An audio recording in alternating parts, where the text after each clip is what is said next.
My dear friends, welcome to Astrotech Lab. Let's see.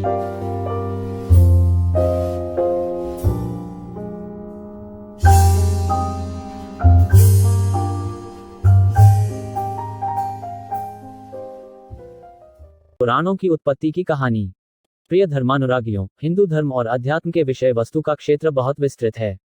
यही नहीं, उनका हमारे समाज में बहुत पवित्र स्थान भी माना गया है। वेद पुराण हमारे आध्यात्मिक जीवन के विकास का सार हैं, लेकिन स्नेहियों, क्या आपको पता है कि पुराणों की उत्पत्ति कब हुई थी? अगर नहीं, तो आइए आज हम आपका परिचय इसी से संबंधित तथ्यों से कराते हैं। स्नेहियों, पुराण शब्द पुरा और अण शब्द के मेल से बना है, जिसमें पुरा का अर्थ है अतीत और अण का अर्थ है बताने वाला। इस प्रकार से पुराण का शाब्दिक अर्थ पुराना आख्यान या पुरानी कथा कहा जा सकता है।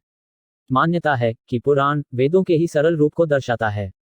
मनुष्य के जीवन चलन का जो सार वेदों में निहित है, उसी का सरलार्थ बताते हुए पुराणों की रचना की गई थी।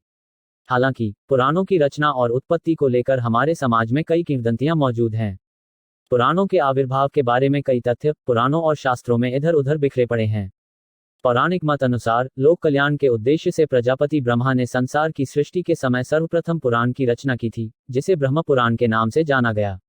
लेकिन कलयुग में मनुष्य की स्मरण शक्ति और विचार बुद्धि में दिखने वाले अभाव को विचार करते हुए बाद में वेद व्यास ने इन पुराणों को 18 भागों में बांट दिया। महर्षि वेद व्यास ने इनका संकलन देववाणी संस्कृत में किया है। कई मान्यताओं के अनुसार वेद व्यास को परमावतार भगवान विष्णु का ही अवतार माना गया है, जिन्होंने मनुष्यों के जीवन का समस्त सार इन पुराणों में लिपिबद्ध किया था।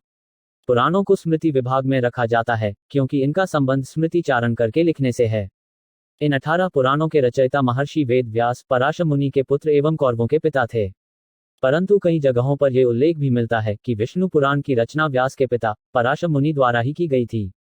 प्राचीन भक्ति ग्रंथों में पुराणों को सबसे अधिक महत्व दिया गया है, क्योंकि इसमें विषयों की कोई सीमा नहीं, लोक कल्याण का हर विषय पूर्ण रूप से इसमें निहित है।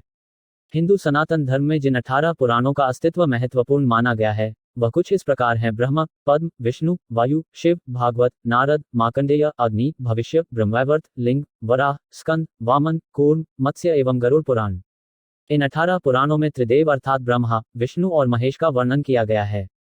कई लोग वायु पुराण को ही ब्राह्मण पुराण भी मानते हैं। धर्मावलंबियों, पुराणों का पठन, श्रवण और चिंतन मनुष्य को उसके जीवन का सार समझाकर जीवन चलन के पथ पर अग्रसर करता है। तो आइए हम भी पुराणों की दिव्यता की अनुभूति प्राप्त करें और अपना जीवन धन्य करें।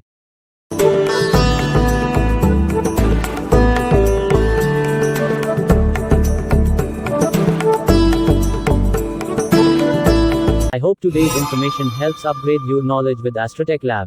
Please subscribe, like, share or don't forget to click on bell icon for next alert. See you soon in next session. Thank you.